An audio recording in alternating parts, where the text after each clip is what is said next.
Bonjour à tous. Euh, Bienvenue une fois de plus sur notre chaîne Simama, le Dieu des dieux. Euh, nous réfléchissons aujourd'hui sur un thème qui est la contextualisation. Euh, la contextualisation, c'est tout procédé ou tout processus qui tend à faire ressortir le cadre dans lequel une histoire a été énoncée. Et cette contextualisation-là, quand on rentre dans le domaine biblique, il s'agit de définir quel est l'environnement physique, social, spirituel, politique, et éducationnel dans lequel certains textes bibliques ont été décrits, ont été définis. Et c'est important de faire cette contextualisation, mais il y a un autre type de contextualisation qui est utilisé pour s'élever contre Dieu, justement, parce que lorsqu'on regarde dans la Bible, on peut se rendre compte que beaucoup de choses ont été dites, ont été faites, et il y a toujours eu un environnement social, historique, éducationnel, politique, dans lequel tout a été dit. Mais Dieu n'est pas lié à ça. Et ce que Dieu dit ne change pas. Et aujourd'hui, lorsqu'on se rend compte de l'utilisation de la notion de contextualisation par certains chrétiens, cette utilisation-là, ça semble très spirituel, ça semble très logique, mais ça ressemble justement à ce que Paul appelle des vains raisonnements. Ça veut dire, lorsqu'on regarde au niveau de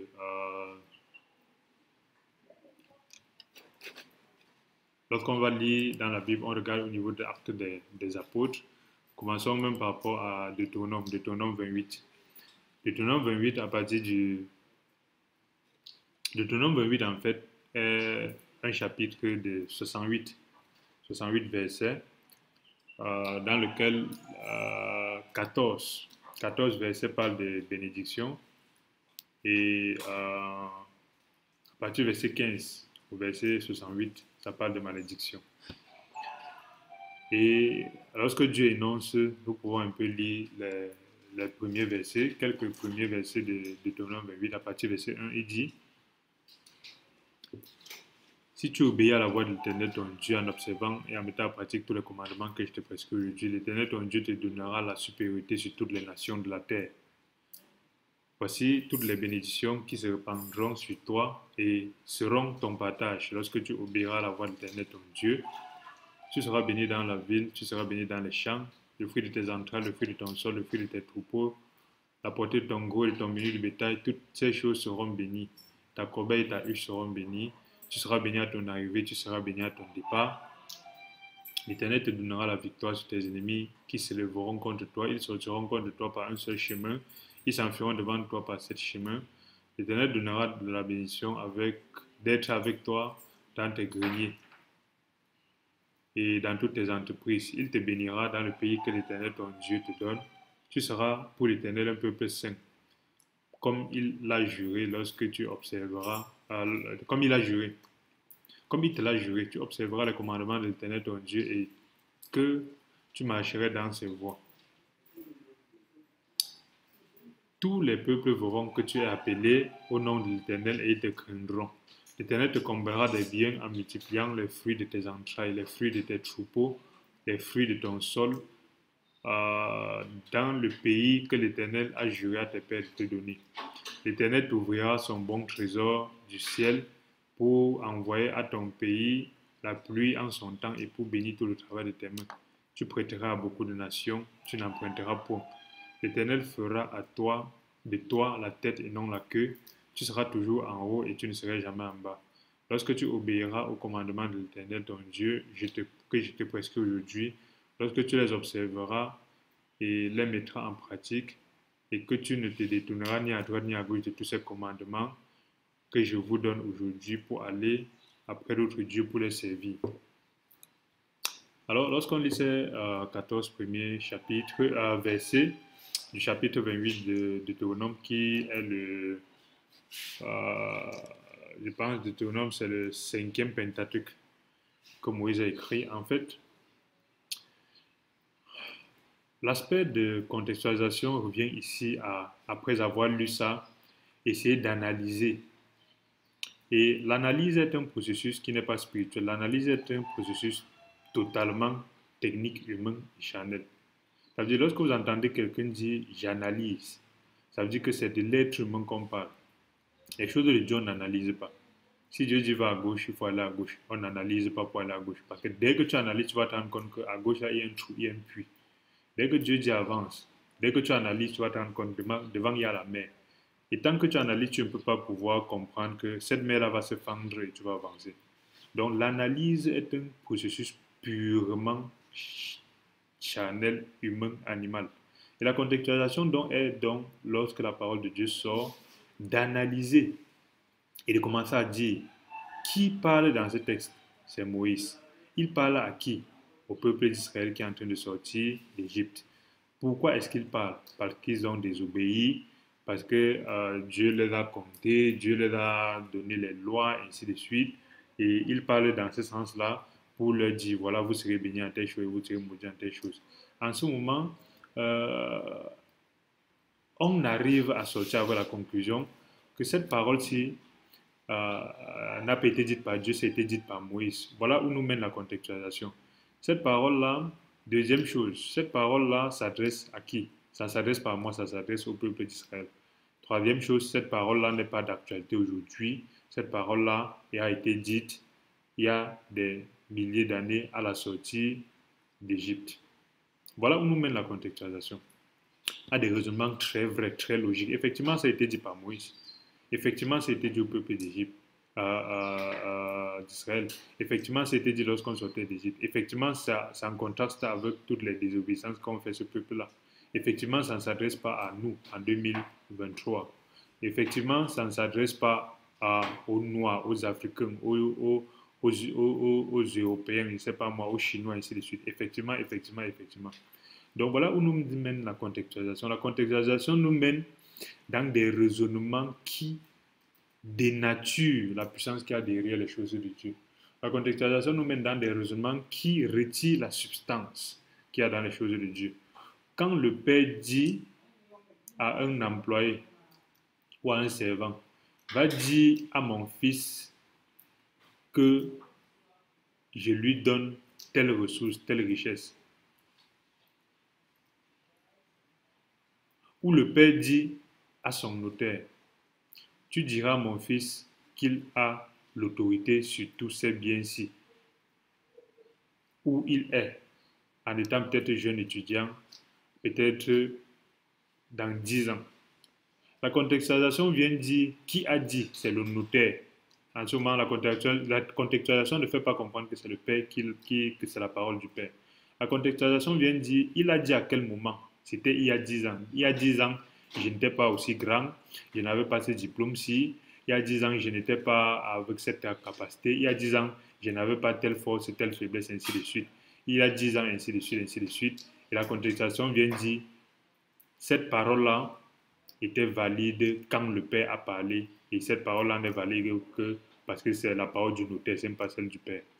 Et voilà des éléments qui permettent justement qu'on retire la nature qui est la puissance de ce que le Père qui possède tout a dit. Donc la contextualisation, vraiment, c'est un élément qui est utilisé comme si c'était des éléments bibliques spirituels. C'est un outil utilisé pour détruire la force de la parole de Dieu. Et je vais dire, comme le dit un frère souvent, c'est un outil satanique. Satanique veut dire, ça ne veut pas dire c'est noir avec les cornes et les yeux rouges. Satanique veut dire, Satan en fait c'est un ange de lumière. Il est blanc. Là, Jérémie explique en fait qu'il est fait des pierres précieuses. Il est blanc, il est excellent. Il est Lucifer, l'ange de lumière, fils de l'aurore. Et nous confondons généralement Satan avec le diable. Le diable est un général de Satan, c'est lui qui a les cornes qui est comme il est. Et Satan lui-même est un ange très beau. Et généralement, dans les choses sataniques sont des choses très logiques, très belles, très agréables aux yeux, très bien comme l'analyse. Qu'est-ce qui est plus bien que l'analyse? Quand Pierre parle, on essaie de contextualiser ce que Pierre dit. Tout ça, le résultat, c'est quoi? C'est de retirer la temporalité de ce que Pierre dit, de retirer la puissance éternelle de ce que Pierre dit, parce que Pierre dit ça, parce que c'est la parole de Dieu, ça vient de Dieu. Comme contextualiser, c'est commencer à dire que Hébreu dit que, en fait, qui a écrit Hébreu? On ne sait pas qui a écrit Hébreu. C'est pour ça que quand il s'adressait à certains frères que, quand on contextualise, on dit qu'est-ce que les frères disent souvent? Ils disent que Hébreu a été écrit par un frère qu'on ne connaît pas, alors que c'est écrit par Paul. C'est écrit par un frère qu'on ne connaît pas, à destination de qui? C'est pas à destination de l'église d'aujourd'hui, de 2023, de l'an 3000, ainsi de suite. C'est écrit à destination des chrétiens qui étaient nés de nouveau et après, ils étaient enseignés par des juifs qu'il faut rentrer dans les coutumes juives. Voilà comment on contextualise des choses comme ça, très logique, très belle à entendre, pour retirer toute l'essence des Hébreux qui expliquent les notions sur la foi, les notions sur la sacrificature de Melchisedec, les notions sur le souverain sacrificateur qui est Jésus-Christ, qui n'est pas lié au temps. Voilà comment on contextualise. Et observez bien aussi, les gens qui contextualisent la Bible, généralement, c'est pour s'opposer. C'est pourquoi quand on va dire à quelqu'un, on prend un exemple, on dit, Moïse était polygame. Il a marié la fille de Jéthro. Jéthro, c'était prêtre de Madian, un Africain, un noir. Il a eu 2 enfants avec Ketura. Après, lorsqu'il sortait de l'Égypte, Moïse a pris une autre femme, au point où Marie et son frère Aaron, Marie, sa sœur, et son frère Aaron se sont déposés et Dieu les a frappés. En ce moment, quand on va dire à quelqu'un comme ça, ils vont commencer à dire, parce qu'ils ne veulent pas accepter que Moïse était polygame, par exemple, ils vont commencer à dire le contexte dans lequel Dieu a fait ça, le contexte est monté, le contexte est descendu, le contexte est si, tout ça parce qu'il veut refuser la réalité de ce que Dieu a dit.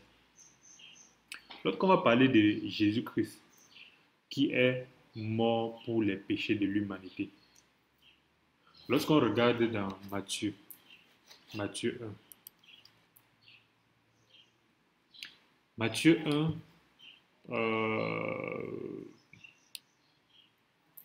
à partir du verset 21, il est écrit, elle enfantera un fils, tu lui donneras le nom de Jésus. C'est lui qui sauvera son peuple de ses péchés. Et verset 23, voici la vierge serait enceinte, elle enfantera un fils, on lui donnera le nom d'Emmanuel, ce qui signifie Dieu avec nous. Voilà les 2 noms de Jésus-Christ avant qu'il ne naisse. Celui qui sauve le peuple de son péché. Et le deuxième nom de Jésus-Christ, c'est Emmanuel, Dieu avec nous. Quand tu dis ça à quelqu'un, il va te dire, c'était à l'époque, c'était en Israël, c'était, le contexte est celui-ci, le contexte est celui-là. Il va commencer à analyser, tout ça à la fin pour refuser en fait que Dieu le sauve à son époque où il est de ses péchés.